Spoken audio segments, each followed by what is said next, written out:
Well, good morning. Today I'm going to give you my first impressions of the Vanguard Sedona Wanderlust camera rucksack. So here it is. This is my latest camera bag, and I'll be just giving you my first impressions and overview, and also comparing it to my other Vanguard Alta Sky 53 camera bag, which is for slightly different purposes. So that's what this is all about. So if you're interested, hang around and watch to the end.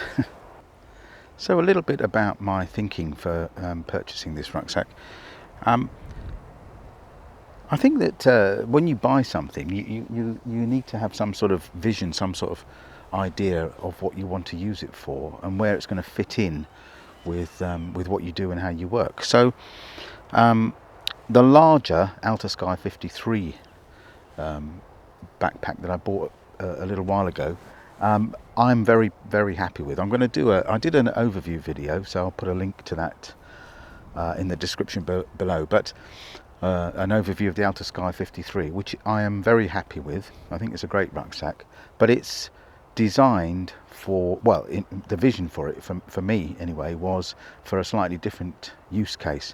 This bag is a smaller bag, not a lot smaller, but it's a smaller bag, and I've got a different vision, if you like, in my head as to how this will fit into what I do. So I think it's important when you buy something to have that clear idea and rationale for what your intended use, and then my review will be based upon how well that the actuality of using it in the field fits in with my original intention and my vision in the first place. So that's a little bit about my thinking.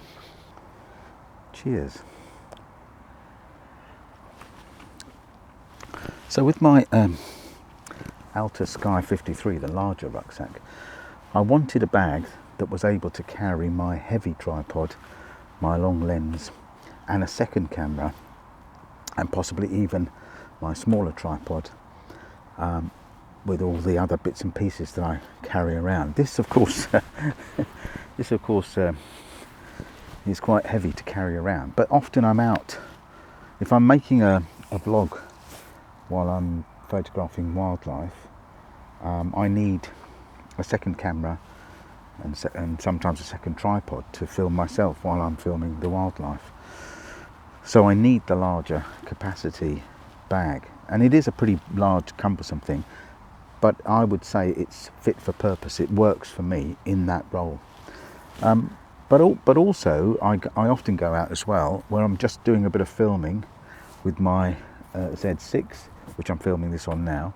I go out and do a bit of filming, maybe a bit of landscape, maybe a bit of macro photography. So lately I've been doing, I'll show you, I've been doing some, just experimenting with some time-lapse movies on the Z6, and that's great fun, and I enjoy doing that. So if I'm going out to do that, or I was going out, say, in London, in the city, to do a bit of street photography or a bit of photography of architecture or something like that, then I don't necessarily want a great big rucksack. So that's where this comes in, the Wanderlust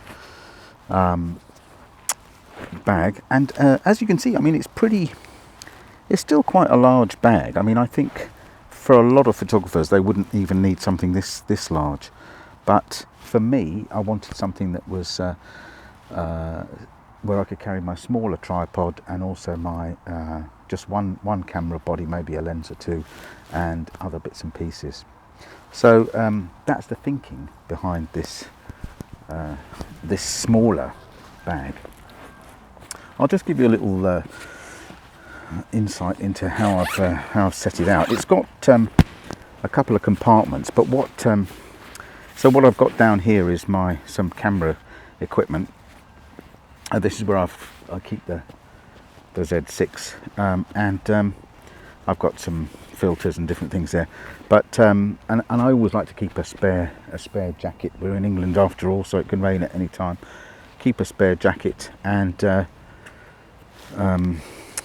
bit of cloth just to for general purpose. I'd use that for all sorts of things. So that's how I've got it laid out. Of course, you can have another. There's another section like this which can fit in here on the top. I've got here's my handy sound recorder, but there's another section that sits here. If you wanted to carry 8 lenses or something like that, then you can fit that section in here. So that's how I've got it set out. Of course, this bottom section is also removable, so you can just have it as a regular rucksack. I guess it's with the sections, with these protective divider sections taken out, I could actually carry my larger camera in here as well. I'd probably wedge it between some of these to give it a bit of protection. So that's how I've got it set out at the moment, and I have to say it's very comfortable and it fits my body well. I've got quite a short back, but it does fit my body quite well. I like the material. I like the design of it. I've got my side pockets here, which my larger one has as well, which are good for my flask or a water bottle or a small tripod. I don't think this would work for my larger, heavier tripod because it's just that a bit too small. But that's not the purpose that I intended for it.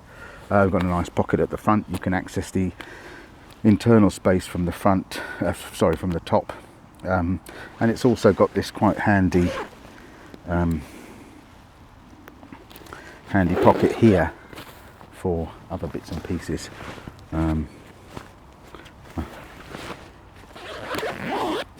So my first impression is I really like it. I love it actually already, and I think it's really going to work for me. It's having something that is easier to handle when you're on the tube or when you're out and about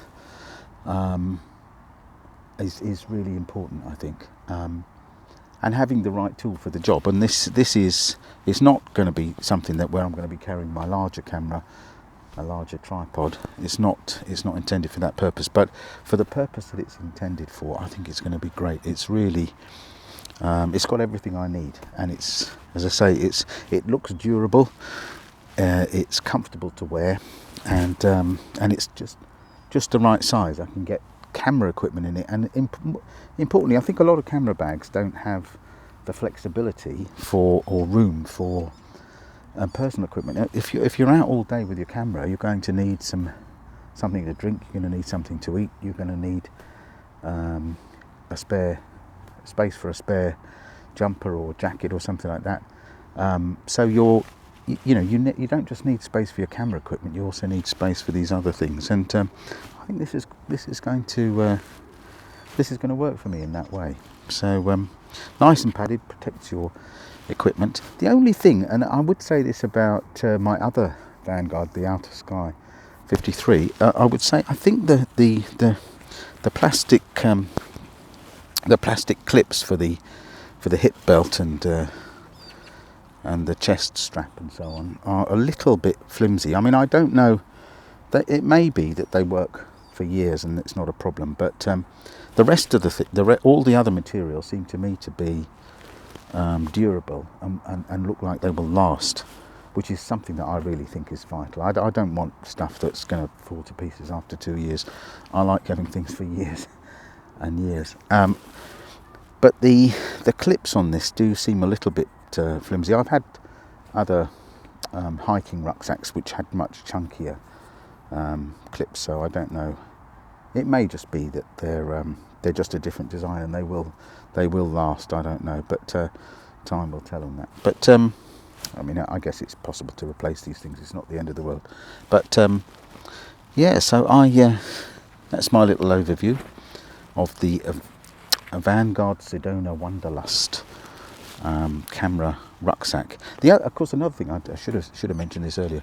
The other thing that I like about this is that it doesn't look, it's a little bit inconspicuous. It doesn't look like, unless you look at it carefully, it doesn't look like you've got lots of camera equipment in it, which I think in in a big city is quite nice, because you want to look a bit inconspicuous. You don't want to advertise the fact that you've got any valuables. It just looks like a regular, at first glance, it just looks like a regular rucksack. So that's a big bonus for me. Also, I do like green things, because it's good for keeping relatively inconspicuous in the natural environment, so that birds and animals are less likely to spot you. So that's another bonus of it too. So there you are, a Vanguard Sedona Wanderlust camera rucksack. Great. I really like. I'm going to get on well with this bag. I know I am. Anyway, thanks for watching. Cheers, and I will see you next time.